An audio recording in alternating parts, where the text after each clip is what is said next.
ராசி மண்டலத்தில் இரண்டாவதாக இருக்கக்கூடிய ரிஷபராசி நேயர்களுக்கு அடுத்து வரக்கூடிய 25 நாட்கள், அதாவது இன்னும் கிட்டத்தட்ட 4-5 நாள் தாங்க இருக்குது. புதிய தமிழ் மாதமான ஆனி மாதம் வந்து பிறக்க போகுது.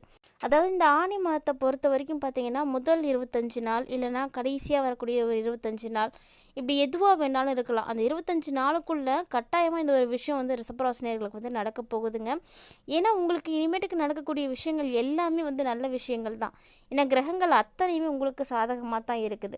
அந்த வரிசையில் இந்த ஆனி மாதம் எப்படி இருக்க போகுது, அடுத்து வரக்கூடிய 25 நாட்கள் உங்களுக்கு என்ன மாதிரியான பலன்கள் எல்லாம் கிடைக்க போகுது, என்னென்ன அதிர்ஷ்டகரமான வாய்ப்புகள் எல்லாம் பெற போகிறீங்க அப்படின்றத பற்றி தான் இந்த பதிவில் நம்ம தெளிவாக பார்த்து தெரிஞ்சுக்க போகிறோம்.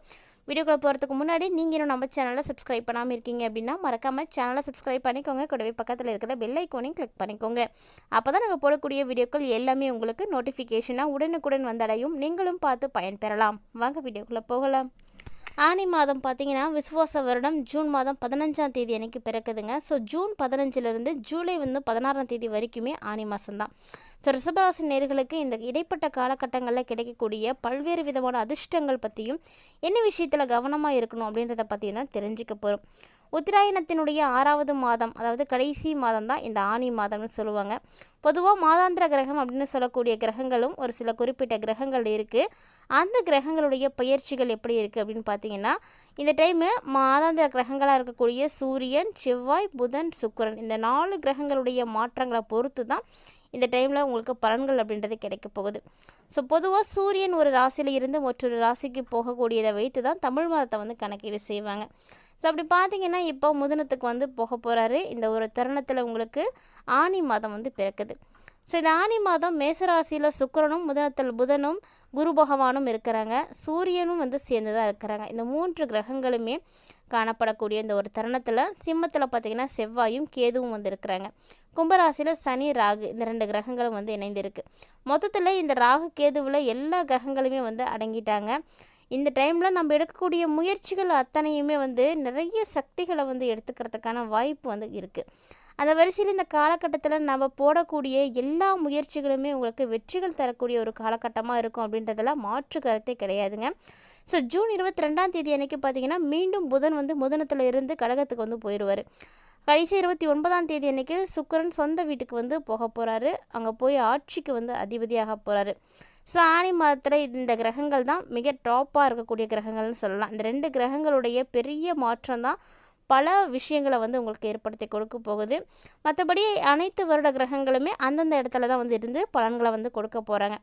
ஸோ ஆனி மாதம் எப்படி இருக்க போகுது, என்ன விஷயங்கள்லாம் எச்சரிக்கையாக இருக்கணும் அப்படின்றதெல்லாம் தொடர்ந்து பார்க்கலாம். அதுக்கு முன்னாடி ரிஷபராசி நேயர்கள் இந்த வீடியோ பதிவை பார்த்துட்ருக்கீங்க அப்படின்னா கண்டிப்பாக வீடியோக்கு ஒரு லைக் பண்ணுங்கள். மேலும் இந்த வீடியோ பதிவு முழுமையாக பாருங்கள். நிறைய பெண்ணிக்கக்கூடிய விஷயங்கள் இருக்குது. கட்டாயமாக ரிஷபராசி நேயர்களுக்கு ரொம்பவே வந்து பிடிக்கும். ரிஷபராசி அப்படின்னு எடுத்துக்கிட்டிங்கன்னா ராசி மண்டலத்தில் 2ஆவதாக இருக்கக்கூடியது கிருத்திகை, ரோகிணி, மிருகசீரிசம் இந்த 3 நட்சத்திரங்களையும் கொண்டது தான் ரிஷபராசி. இவருடைய ராசி அதிபதி பார்த்திங்கன்னா சுக்கிரன். இந்த டைமில் உங்களுடைய ராசிநாதன் ராசிக்கு 12ஆவது இடத்துல வந்து இருக்க போகிறாருங்க. ஸோ சுக்கிரனுக்கு 12ஆவது இடம் அப்படிங்கிறது மறைவு ஸ்தானம் இல்லை. ஸோ சுக்கிரனுடைய காரகத்துவம் அப்படிங்கிறது 12ஆம் இடத்தை வந்து கண்டிப்பாக வந்து சேரும். ஸோ இது பார்த்திங்கன்னா உங்களுக்கு மிகப்பெரிய அளவுக்கு ஏற்றத்தை கொடுக்கக்கூடிய ஒரு காலகட்டம் அப்படின்னு உறுதியாக சொல்லலாம். நல்ல தூக்கம் கிடைக்குங்க. இது வரைக்கும் என்ன தான் உங்களுக்கு வேலைன்னு ஓடிட்டே இருந்தாலுமே கூட செத்த நேரம் அசந்து தூங்குறதுக்கு வாய்ப்பு கிடைச்சிருக்காது. ஆனால் இந்த டைமில் நல்ல தூக்கம் வரும். நல்ல தூக்கம் வரதுக்கான வாய்ப்பு கிடைக்கும். மேலும் பார்த்திங்கன்னா ஏதாவது ஒரு வகையில் உங்களுக்கு சுப செலவுகள் ஏற்படுறதுக்கு வாய்ப்பு இருக்குது. முன்னாடி சொன்ன மாதிரியே தான் இந்த ரிஷபராசி நேயர்களுக்கு பண வரவுக்கெல்லாம் எந்த பிரச்சனையும் கிடையாது. நம்ம ஒவ்வொரு பதிவிலும் சொல்லிகிட்டே தான் இருக்கும். இனி பார்த்திங்கன்னா ரிஷபராசி நேயர்களை கையிலே பிடிக்க முடியாதுங்க. எவ்வளோ பிரச்சனைகள் இருந்தாலும் சரி பண்ண முடியும். உங்களுக்கு பார்த்திங்கன்னா எல்லாத்தையும் அசால்ட்டாக வந்து செய்யக்கூடிய அளவுக்கு திறமை இருக்குது. பண வரவுக்கெல்லாம் பஞ்சமே இருக்காது. இனி பணத்துக்காக நீங்கள் எந்த வகையிலும் வந்து போராடவே மாட்டீங்க. ஏன்னா வர வேண்டிய பாக்கிகள் எங்கெங்கெல்லாம் உங்களுக்கு முடங்கி கிடக்குதோ அது எல்லாமே இப்போ உங்கள் கைக்கு வந்து சேர ஆரம்பிச்சிடும். வெளிநாடு போகணும் அதற்குரிய வாய்ப்புக்காக காத்துட்ருக்கக்கூடிய ரிஷபராசி நேயர்களாக இருந்தீங்க அப்படின்னா இந்த டைமில் உங்களுக்கு அதுக்கான வாய்ப்பெலாம் வந்து கிடைக்குங்க. நீங்கள் போயிட்டு வரதுக்கான சான்ஸ்லாம் நிறைய இருக்குது. ஏன்னா யோகம் உங்களுக்கு அப்படி தான் இருக்குது. ராசிக்கு 8ஆம் அதிபதியாக இருக்கக்கூடிய கிரகம் குரு உங்களுக்கு இப்போ பார்த்தீங்கன்னா 8வது இடத்தையே வந்து பார்க்குறாரு.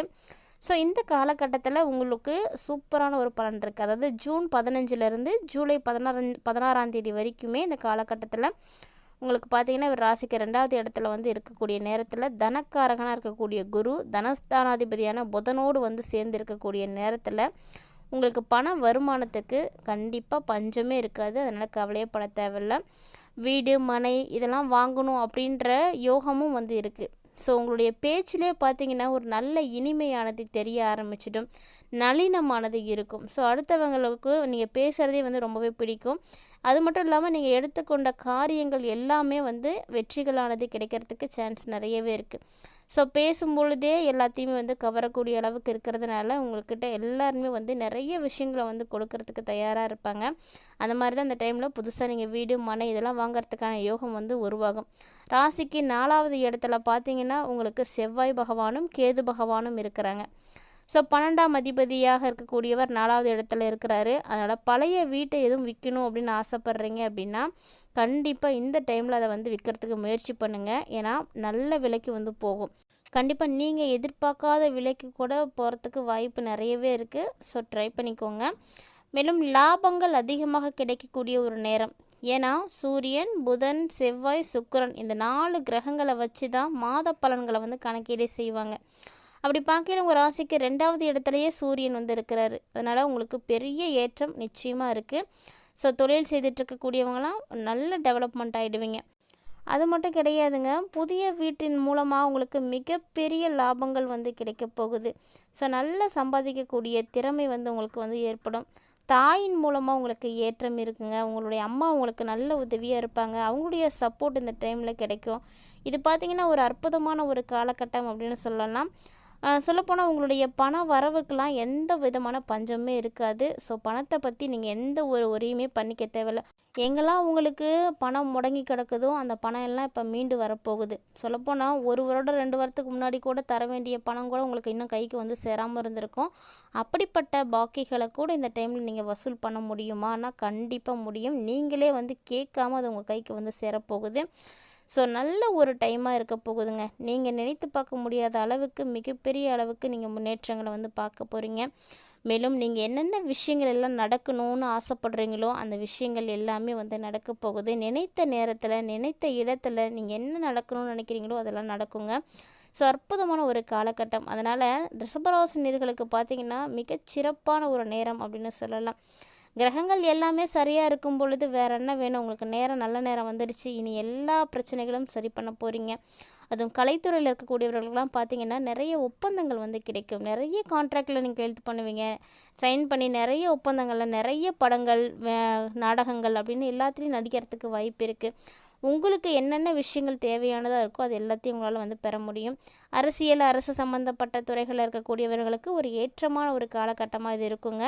சின்னத்திரை, வெள்ளித்திரை, கலைத்துறை, சினிமாவில் இருக்கக்கூடியவங்க எல்லாருக்குமே சிறப்பான ஒரு காலகட்டம். நல்ல வாய்ப்பு கிடைக்கும். அதுவும் பெரிய பெரிய படங்களில் வாய்ப்பு கிடைக்கிறதுக்கெல்லாம் சான்ஸ் இருக்குது. ஸோ உங்களுடைய வாய்ப்புகளை நீங்கள் பயன்படுத்துங்க, அதுதான் நல்லது. வெளிநாடு போகணும் அப்படின்றவங்களுக்கு அதற்குரிய அமைப்பும் இருக்குது. கட்டாயமாக இந்த டைமில் முயற்சி பண்ணிங்கன்னா போக முடியும்.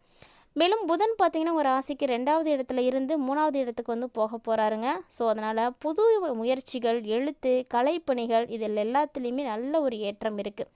ஜூலை 8லேருந்து 11ஆம் தேதி வரைக்குமே உங்களுக்கு சந்திராஷ்டம் இருக்குது. ஸோ இந்த ஒரு காலகட்டத்தில் புதிய முயற்சிகளையோ பயணங்களையோ எடுக்காதீங்க. இந்த 2-3 நாளைக்கு அந்த விஷயத்துலலாம் கொஞ்சம் ஒத்தி வச்சு கவனமாக இருந்து பார்த்துக்கோங்க. அப்படியே நீங்கள் செஞ்சு தான் ஆகணும் அப்படின்ற ஒரு சூழ்நிலை இருக்குது அப்படின்னா அதுக்காக அருகில் இருக்கக்கூடிய சிவன் கோவில்களில் போய் வழிபாடுகள் செய்துட்டு அதுக்கப்புறமா செய்யுங்க. கண்டிப்பாக இந்த டைமில் சிவன் கோவிலுக்கு நீங்கள் போய் வழிபாடு செய்கிறதோடு மட்டும் இல்லாமல் பச்சரிசி நெல்லை வந்து தானமாக அங்கே கொடுத்துட்டு நீங்கள் வழிபாடு செய்துட்டு வந்துட்டு அதுக்கப்புறமா உங்களுடைய வேறு முயற்சிகளை வந்து செய்யுங்க. நல்லபடியாகவே வந்து செய்து முடிக்க முடியும். இந்த பதிவில் ரிஷபராசி நேயர்களுக்கு அடுத்து வரக்கூடிய 25 நாட்களில் நடக்கக்கூடிய விஷயங்களை பற்றி பார்த்துருப்பீங்கன்னு நினைக்கிறேன். ஸோ இந்த 25 நாளுமே உங்களுக்கு சிறப்பாக தாங்க இருக்குது. நீங்கள் பயப்படுற அளவுக்குலாம் ஒன்றுமே கிடையாது. சொல்லப்போனால் நீங்கள் ஒரு லக்கியான ஒரு பர்சனாகவே மாற போகிறீங்க. இந்த ஒரு லக்கி பர்சன் யாரோடைய வீட்டிலலாம் இருக்காங்க அப்படின்றத மறக்காமல் வந்து கமெண்ட் பண்ணுங்கள். நீங்கள் என்ன விஷயம் செஞ்சாலுமே ரிஷபராசி நேயர்கள் யார் இருக்காங்களோ அவங்க கையில் கொடுத்துட்டு செய்து பாருங்கள். கட்டாயமாக அதனுடைய அதிர்ஷ்டத்தை நீங்கள் வந்து பார்ப்பீங்க. இந்த பதிவு உங்களுக்கு ரொம்ப ரொம்ப யூஸ்ஃபுல்லாக இருக்கும்னு நினைக்கிறேன். வீடியோ பிடிச்சிருந்தா லைக் பண்ணுங்கள், ஷேர் பண்ணுங்கள், மறக்காமல் கமெண்ட் பண்ணுங்கள். மேலும் இது போல் பல இன்ட்ரெஸ்டிங்கான தகவல்களை எல்லாம் நீங்கள் தொடர்ந்து பார்த்து தெரிஞ்சுக்கணும் அப்படின்னு ஃபீல் பண்ணிங்கன்னா மறக்காமல் நம்ம சேனலை சப்ஸ்கிரைப் பண்ணிவிட்டு ஃபாலோ பண்ணிக்கோங்க. மேலும் ஆன்மீக ரீதியாக நம்மளுடைய சேனலில் கொடுக்கப்படக்கூடிய பரிகாரங்களானது ரொம்ப ரொம்ப எளிமையான முறையில் அனைவராலும் செய்து பயன்பெறக்கூடிய வகையில் இருக்கக்கூடியதை நீங்களும் மிஸ் பண்ணாமல் செய்து பயன்பெறுங்க. இந்த பதிவு போல் பல இன்ட்ரெஸ்டிங்கான தகவல்களோட மற்றும் ஒரு ஆன்மீக தலைப்பில் சந்திக்கலாம்.